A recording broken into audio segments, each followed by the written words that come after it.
Alors, bonjour à tous. Je suis ici pour vous présenter en grande première l'ITEM, qui est le laboratoire d'intégration des technologies en musique. Alors, je m'appelle Pierre Michaud, professeur adjoint à la faculté de musique de l'Université de Montréal, professeur en composition mixte.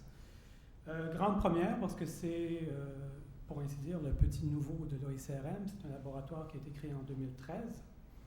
Mais on est réellement en notre première année d'activité, puisque nous avons reçu 3 subventions de recherche. Donc, je vais vous présenter les projets de recherche, les principaux axes de recherche également du LITEM. Donc, qui est créé en 2013, associé à l'OICRM. Le LITEM est un regroupement de chercheurs créateurs des 3 grands secteurs de la faculté de musique de l'Université de Montréal, donc le secteur de création, d'interprétation et de musicologie. L'ITEM a pour mission à la fois d'observer, d'analyser, mais aussi de mettre en œuvre l'intégration des technologies dans différentes pratiques musicales. Et le plus important, c'est que le LITEM veut faire office de pont entre l'innovation et la tradition par le biais de projets de recherche et de recherche-création. Alors, chose à comprendre, c'est que la faculté de musique de l'Université de Montréal a un écosystème, donc composé de 3 secteurs principaux, l'interprétation, la musicologie, la création. Et cet écosystème change petit à petit, comme notre monde change à cause de la technologie et comment cela peut adapter.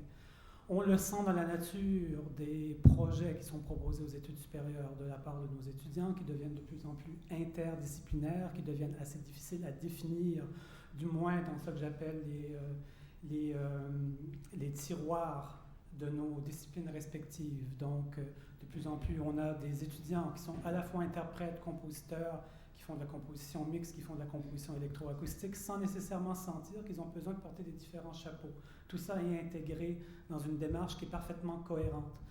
Donc, quand je parle d'écosystème à la faculté, forcément, cela change peut-être la perception, la façon dont on va enseigner la musique, possiblement, dans un avenir plus rapproché qu'on le pense. Donc, le LITEM veut servir un peu de pont, puisque s'il y a un point commun, c'est qu'il y a carrément la technologie qui est intégrée dans toutes ces démarches. Un fait, peut-être que vous ignorez, on a un programme musique numérique, donc un nouveau programme, donc programme au pluriel, musique numérique au pluriel, qui est maintenant le programme le plus populeux, si je me trompe bien, de la faculté de musique. Et donc, ça change un peu la donne. Donc, c'est d'arriver à comprendre un peu c'est quoi les démarches de création. Des étudiants qui deviennent de plus en plus autonomes également sur le plan de la création. Non seulement ils intègrent les technologies, mais ils sont parfaitement outillés pour pouvoir l'utiliser pleinement, sans assistanat, sans avoir des studios dispendieux et tout ça, juste avec un ordinateur, et réussissent à avoir des démarches, que ce soit sur le plan de la composition, de l'interprétation et même pour la musicologie. Donc, on le voit même, il y a plusieurs projets de musicologues où la technologie nous permet de comprendre différemment nos disciplines respectives. Je parlais de matière tiroir. J'aimerais parler aussi de juste utiliser une petite définition très brève, une parmi plusieurs définitions de la créativité. Donc, si on est une faculté qui a une démarche de création, on enseigne la création, on enseigne la recherche-création. La créativité, c'est la capacité d'un individu ou d'un groupe à imaginer ou à construire et mettre en œuvre un concept neuf, un objet nouveau, ou à découvrir une solution originale à un problème. Ce qui est assez intéressant, c'est qu'il y a souvent une critique de la nouvelle génération d'étudiants, de dire qu'ils n'ont pas suffisamment de connaissances en profondeur, c'est très, très, très étalé. Et si on voit, par exemple, la logique de Wikipédia en travaillant avec des hyperliens, on peut très, très, très rapidement avoir un résumé de plusieurs sujets qui semblent disparates, mais qu'on trouve le fil qui les unit par ces hyperliens. Et je crois quand même qu'il y a une certaine corrélation aussi avec la nature des projets qui nous sont proposés ici à la faculté de plus en plus. Ce sont des projets interdisciplinaires et qui sont parfaitement cohérents. Bon, donc parlons des axes de recherche du LITEM. C'est un peu une mise en contexte de l'écosystème présentement. Les axes de recherche, donc on commence par la pratique de la musique mixte. Pourquoi? Je crois le fait que j'œuvre en composition mixte, mais également en interprétation, parce que j'ai un passé d'interprète également, c'est une approche un peu schizophrène, puisque c'est une approche qui navigue en 2 paradigmes carrément différents. 2 paradigmes qui nous permettent de concevoir le son et la création de différentes manières. l'électroacoustique et la composition instrumentale. Donc une tradition quasi millénaire, et l'électroacoustique qui a quand même cette tradition, avec ses méthodes d'analyse, ses différentes façons de pouvoir concevoir les œuvres, ainsi de suite. Donc, la musique mixte sert à quelque part d'analogie pour pouvoir essayer de trouver, d'explorer, d'étudier les différentes stratégies qu'adoptent les créateurs qui œuvrent dans ce domaine. Donc, comme c'est mentionné, les études de pratique. Je m'intéresse particulièrement aux approches pédagogiques heuristiques. Je viendrai un peu plus tard en vous présentant des exemples concrets et en vous présentant les exemples des sujets de recherche. Et de parler de pérennité des œuvres. Ça aussi, je vais y revenir. On parle également de certains axes de recherche, la standardisation de l'instrumentation et de la notation de l'électronique dans les partitions mixtes. Donc, il existe par exemple des partitions en musique électroacoustique, sauf que elles servent à analyser une œuvre qui est déjà faite, pas à l'interpréter. Donc, dans les œuvres mixtes, comment arrivons-nous à avoir un langage cohérent? Une partition qui est quand même cohérente pour l'interprète surtout. Donc, l'utilisation de formats de protocoles technologiques normalisés dans les partitions instrumentales et ainsi de suite. La composition assistée par ordinateur comme discipline et son développement.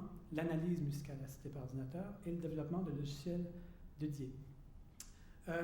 J'aimerais dire aussi par rapport aux membres, je ne vais pas parler de tous les projets de recherche des doctorants et des étudiants, ça risque d'être trop long, mais le LITEM est co-dirigé, j'aimerais le mentionner, par Caroline Traub et moi-même, et on a quand même une équipe de chercheurs, tout dépendamment des projets, on a environ une vingtaine de personnes qui sont rattachées au LITEM.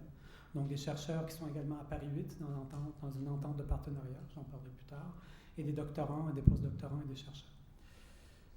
Parlons donc j'ai parlé d'approche heuristique parce que c'est relié à un projet qui me tient particulièrement à cœur. J'aimerais vous montrer une petite vidéo d'un séminaire de musique mixte que je donne à la faculté. C'était le premier essai donc, au trimestre d'automne l'année dernière.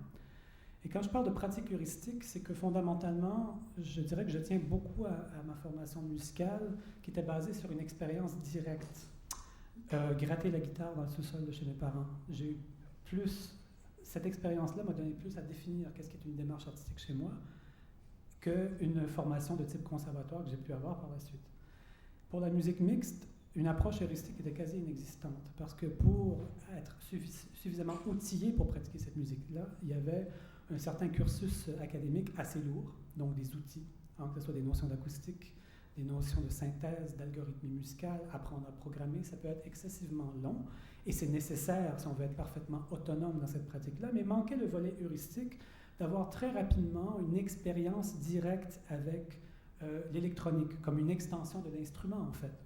Les compositeurs font de la musique mixte. Pourquoi? Parce que c'est une extension souvent de leur pensée instrumentale.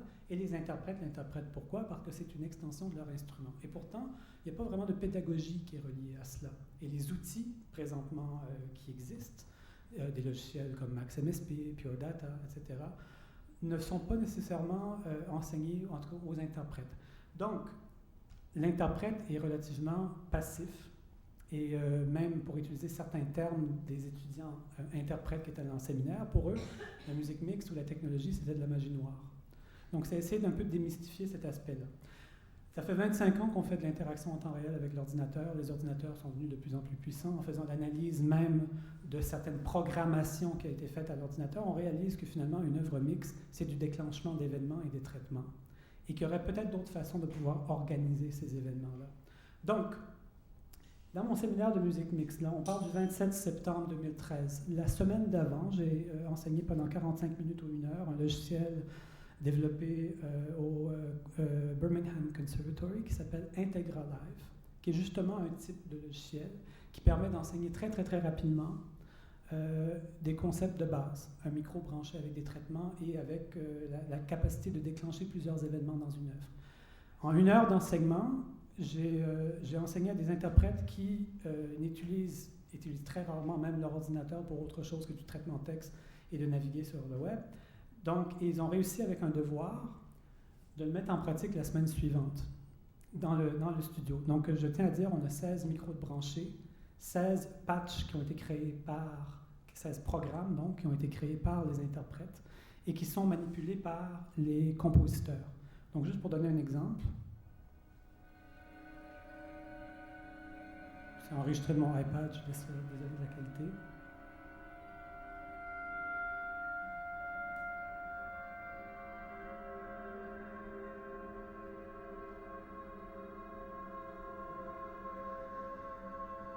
Donc, pour beaucoup des interprètes là, c'était la première fois qu'ils collaboraient avec des compositeurs, mais c'était une première également, c'était la première fois qu'ils interagissaient de manière active avec l'électronique pour mieux le comprendre. Donc, quand je parle d'approche heuristique, c'est de ça dont je parle. Je vais juste vous montrer quelques activités, quelques photos d'activités. Alors, voici un des studios principaux où on travaille en recherche-création, le studio Farago. Et un projet d'un étudiant, un doctorant chez nous, Harold Vasquez Castañeda, donc un doctorant que je co-dirige avec Jean Piché, aussi professeur chez nous, qui a décidé de créer ses propres micros. Donc, à partir de micro-contacts. Et en fait, une particularité, c'est qu'il a fait ce qu'il ne devait pas faire, brancher 2 micros à un câble. Et de travailler justement avec des technologies qui coûtaient, en fait, je pense que en tout et pour tout, ça lui a coûté $20 de micro pour un quintet. Et que ça marche parfaitement bien. D'ailleurs, il va intégrer cette technologie-là à un opéra qu'il est en train d'écrire. Donc, on est vraiment dans une culture un peu anarchiste, do it yourself, donc le DIY, comme on dit chez les intimes. Et puis, en fait, on cherche d'abord et avant tout que les interprètes, les compositeurs, soient le plus autosuffisants possible. Et on essaie d'offrir une infrastructure pour permettre de le faire. Dans des projets un peu plus avancés, pas un étudiant qui fait partie du LITEM en tant que tel, mais pour donner un exemple de pratique qu'on voit maintenant. Patrick Saint-Denis, qui vient de terminer son doctorat, en fait, la semaine dernière, qui, dans la catégorie des bidouilleurs, travaille avec de la robotique, travaille avec projection vidéo sur différents plans, programme le tout lui-même, et ça fait partie presque d'œuvres, installations. Juste vous montrer un petit exemple d'une pièce qu'il a créée plus au début de son doctorat, qui s'appelle Trombe, pour voir à peu près à quoi a l'air la musique mixte parfois maintenant. Tout est en temps réel, la vidéo et le son.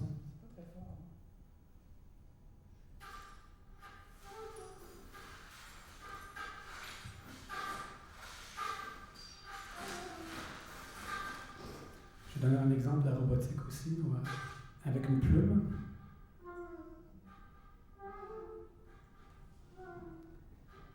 Qui est prise par webcam un peu plus tard, en temps réel. Alors voilà, c'est quoi? C'est un compositeur, c'est quelqu'un qui fait de la vidéo, c'est un bidouilleur, mais c'est un peu et tout à la fois. Donc quand je parle d'interdisciplinarité, c'est le type de projet qu'on va voir de plus en plus. Et on va le voir de la part de compositeurs, on va le voir aussi de la part d'interprètes qui incarnent ou qui une pratique avec l'intégration des technologies. Donc parlons très brièvement des projets en cours. 3 projets qui sont subventionnés. Le premier, QLive, donc un logiciel, notre propre logiciel qu'on est en train de développer maintenant à la faculté de musique. Et je peux dire avec beaucoup de fierté qu'on a sorti du son aujourd'hui du logiciel pour la première fois. Donc c'est un bon début. Des séries d'entretiens avec des compositeurs, des interprètes et des réalisateurs en informatique musicale de musique mixte. Et un projet de partenariat financé par le CFQ-CU, une nouvelle stratégie dans l'enseignement des musiques numériques et mixtes en recherche-création, approche comparative France-Québec. Et je vais parler très brièvement des journées d'informatique musicale. Voici l'image d'un logiciel qui est en développement, ça sera plus beau que ça, qui s'appelle QLive, qui est développé par un étudiant de fin bac chez nous, Lucas Paris, et Olivier Bélanger, qui est chargé de cours et également professionnel de recherche. Donc QLive est développé, c'est grâce au soutien du FRQSC, dans le cadre d'une subvention au établissement de nouveaux professeurs, chercheurs, créateurs, donc pour 39 600 $. Donc c'est une subvention sur 3 ans. Donc le logiciel fait partie de ce projet. Le titre du projet, c'est « Vers une approche heuristique favorisant la pérennité en musique mixte. Nouvelle proposition technologique adaptée à 3 projets de recherche-création ». Un autre logiciel, et oui, qui prétend favoriser la pérennité des œuvres. Et on sait très bien, si vous fonctionnez avec les ordinateurs, il y a un problème de pérennité forcément. Si vous ne mettez pas à jour le système opérationnel, si le logiciel arrête d'être développé, eh bien, c'est ça. Pardon, c'est foutu. Alors, il n'y a pas de logiciel de musique mixte pour l'instant qui a proposé une sauvegarde automatique des données nécessaires pour pouvoir reconstituer une œuvre mixte. Donc l'œuvre mixte maintenant, ce n'est pas seulement une œuvre avec bande sonore, c'est une œuvre avec un logiciel qui tourne, avec du traitement en temps réel. Donc QLive, on essaie d'intégrer dès le départ une sauvegarde d'archives automatique, assez simple, qui va avoir finalement un fichier texte qui va être généré automatiquement, où tous les effets, tous les traitements qui seront utilisés dans le logiciel, je ne sais pas, de la réverbération, de la distorsion, etc., va avoir un descriptif de l'effet, savoir comment le reprogrammer et avoir également toute la liste des événements qui seront déclenchés dans l'œuvre. Donc, il y aura la partition, il y aura également cela, en plus de tous les médias qui seront importés dans le logiciel, etc., et de manière automatique. Donc, la grande nouveauté se retrouve là. C'est un logiciel qui sera gratuit, il va tourner sur Mac, sur PC et sur Linux. Il y a également tout un projet de pédagogie heuristique lié à amener la musique mixte dans des endroits où elle n'existe pas, en Europe de l'Est, aussi en Amérique du Sud, dans certains pays. Nous avons également, pour mieux comprendre les pratiques, une série d'entretiens de compositeurs et d'interprètes en musique mixte. Donc ça, c'est un projet qui est financé par l'OICRM. Donc on pose 7 ou 8 questions pour mieux comprendre les pratiques. Est-ce que les outils technologiques sont adaptés au processus de création, par exemple, des compositeurs et des interprètes, pour arriver à mieux comprendre les pratiques. Également, un projet qui s'appelle Nouvelle stratégie dans l'enseignement des musiques numériques et mix en recherche-création. Donc, une collaboration avec Paris 8. C'est un nouveau partenariat qu'on a développé. Donc, juste pour justement essayer de comprendre c'est quoi la définition de la recherche-création, comment s'articulent les projets. Et on a le partage des technologies développées dans nos institutions respectives. On a une équipe de Paris qui vient dans 2 semaines, je crois, à la faculté. On a des étudiants d'ici qui vont aller en échange, qui seront joués par l'ensemble itinéraire à Paris, un concert de musique mixte. L'année prochaine, un projet avec les percussions de Strasbourg et Sixtrum à Montréal. Et également, pour une grande première, les Journées d'informatique musicale 2015, pour la première fois en terre d'Amérique. Un projet qui est chapeauté par l'AFIM, l'Association française d'informatique musicale, qui deviendra Association francophone d'informatique musicale. Et donc, nous accueillons les GIM au mois de mai l'année prochaine. Le site web est déjà là, l'appel à communication a été lancé. Donc, du 7 au 9 mai. Et on a des thématiques, les thèmes reconduits, système informatique, création assistée par ordinateur, interprétation, art performatif et technologie, notation musicale, aspect historique et préservation, musicologie, ethnomusicologie computationnelle, etc., etc. J'aimerais juste terminer très, très, très brièvement pour les perspectives d'avenir. Il y a plusieurs projets de recherche potentiels pour des questions sociologiques également, de l'intégration des technologies dans les pratiques et quel impact cela peut avoir. Sur le plan pédagogique, on a beaucoup de choses. Il manquait un pont entre peut-être la culture électroacoustique et celle de l'instrumental, par exemple pour l'analyse des œuvres.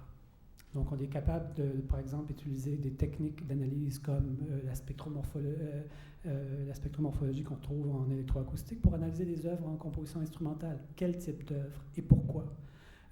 Donc le LITEM sert en quelque sorte d'intersection où, en fait, chaque discipline qui sont touchées par l'intégration des technologies pourront se réunir et articuler des projets qui, je crois, vont nourrir l'avenir de la faculté de musique, mais également de la musique tout court. Donc, je vous remercie de votre attention.